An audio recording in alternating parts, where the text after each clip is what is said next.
ಈ ರೀತಿ ಒಂದ್ಸಲ ಪಾಯಸನ ಮಾಡಿ ನೋಡಿ, ತುಂಬಾ ರುಚಿಕರವಾಗಿರುತ್ತೆ. ಹಾಗೆ ಎಲ್ಲರೂ ತುಂಬಾ ಇಷ್ಟಪಟ್ಟು ತಿಂತಾರೆ.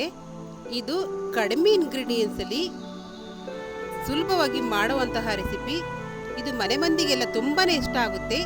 Hi hello friends, MP cooking ವ್ಲಾಗ್ಸ್ಗೆ ಸ್ವಾಗತ.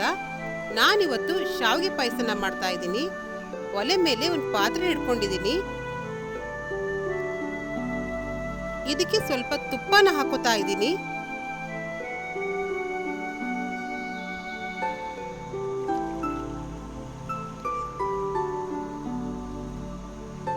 ಈ ರೀತಿ ತುಪ್ಪ ಎಲ್ಲ ಕರಗಿದ ಮೇಲೆ ಇದಕ್ಕೆ ದ್ರಾಕ್ಷಿ ಮತ್ತೆ ಗೋಡಂಬಿನ ಹಾಕೋತಾ ಇದ್ದೀನಿ. ಇದನ್ನ ಕೆಂಪು ಬಣ್ಣವರೆಗೂ ಬರೋವರೆಗೂ ಈ ರೀತಿ ಹುರ್ಕೋಬೇಕು. ಇದನ್ನ ಒಂದು ಕಡೆ ಪಾತ್ರೆಗೆ ಎತ್ತಿಡ್ಕೋತಾ ಇದ್ದೀನಿ. ಅದೇ ಪಾತ್ರೆಗೆ ಶಾವಿಗೆನ ಹಾಕೋತಾ ಇದ್ದೀನಿ. ಶಾವಿಗೆನ ಯಾವ ರೀತಿ ಹುರ್ಕೋಬೇಕು ಅಂತ ಅಂದರೆ, ತುಂಬ ಕೆಂಪು ಬಣ್ಣ ಬರಬೇಕು, ಆ ರೀತಿ ಹುರ್ಕೋಬೇಕು. ಈ ರೀತಿ ಕೈ ಆಡಿಸ್ತಾನೆ ಇರಬೇಕು. ಪಾಯಸಕ್ಕೆ ಶಾವಿಗೆನ ಕೆಂಪು ಬಣ್ಣ ಬರೋವರೆಗೂ ಹುರ್ಕೋಬೇಕು. ಈ ರೀತಿ ಹುರ್ಕೋಬೇಕು. ಇದನ್ನು ಕೂಡ ಒಂದು ಪಾತ್ರೆಗೆ ಎತ್ತಿಡ್ಕೋತಾ ಇದ್ದೀನಿ. ಈ ಲೋಟದಲ್ಲಿ 2 ಲೋಟ ಹಾಲು ತಗೊಂಡಿದ್ದೀನಿ. 1 ಲೋಟ ಮಾತ್ರ ಹಾಕ್ತಾ ಇದ್ದೀನಿ. ಇದು ಸ್ವಲ್ಪ ಕುದಿ ಬಂದ್ಮೇಲೆ ಹುರಿದಿಟ್ಕೊಂಡಿರೋಂಥ ಶಾವಿಗೆನ ಹಾಕೋತಾ ಇದ್ದೀನಿ. ಈ ರೀತಿ ಮಿಕ್ಸ್ ಮಾಡ್ಕೋತೀನಿ.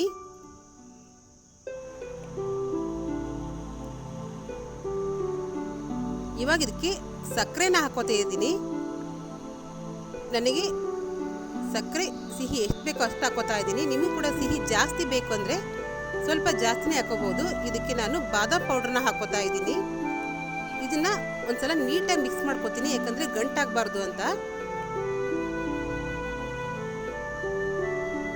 ಇದಕ್ಕೆ ಗೋಡಂಬಿ ಮತ್ತೆ ದ್ರಾಕ್ಷಿನ ಹಾಕೋತಾ ಇದ್ದೀನಿ. ಇದನ್ನ ನೀಟಾಗಿ ಒಂದ್ಸಲ ಮಿಕ್ಸ್ ಮಾಡ್ಕೋತೀನಿ.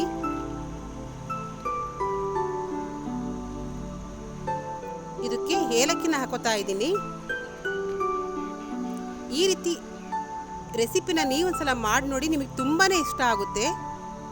ಈಗ ಮಿಕ್ಕಿರೋಂಥ ಹಾಲನ್ನ ಹಾಕೋತಾ ಇದ್ದೀನಿ, ಯಾಕಂದರೆ ಶಾವಿಗೆ ಬೆಂದರೆ ಅದು ಬೇಗನೆ ಗಟ್ಟಿ ಆಗುತ್ತೆ. ಅದಕ್ಕೋಸ್ಕರ 1 ಲೋಟ ಹಾಗೆ ಎತ್ತಿಟ್ಕೊಂಡಿದ್ದೆ.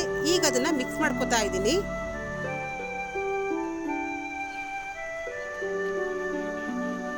ಈ ರೀತಿ ಒಂದ್ಸಲ ಕುದಿ ಬರಬೇಕು.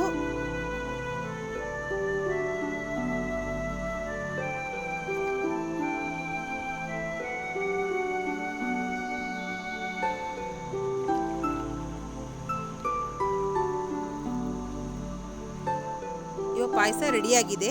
ಇದನ್ನ ಒಂದು ಪಾತ್ರೆಗೆ ಹಾಕೋತಾ ಇದ್ದೀನಿ. ಈ ರೀತಿ ನೀವು ಕೂಡ ಒಂದ್ಸಲ ಮಾಡಿ ನೋಡಿ, ತುಂಬಾನೇ ಚೆನ್ನಾಗಿರುತ್ತೆ. ಹಾಗೆ ತುಂಬಾನೇ ರುಚಿಯಾಗಿರುತ್ತೆ. ನನ್ನ ರೆಸಿಪಿ ನಿಮಗೆ ಇಷ್ಟ ಆದರೆ ಪ್ಲೀಸ್ ಲೈಕ್ ಆ್ಯಂಡ್ ಸಬ್ಸ್ಕ್ರೈಬ್ ಮಾಡಿ. ಹಾಗೆ ಕಮೆಂಟ್ಸ್ ಕೂಡ ಹಾಕಿ.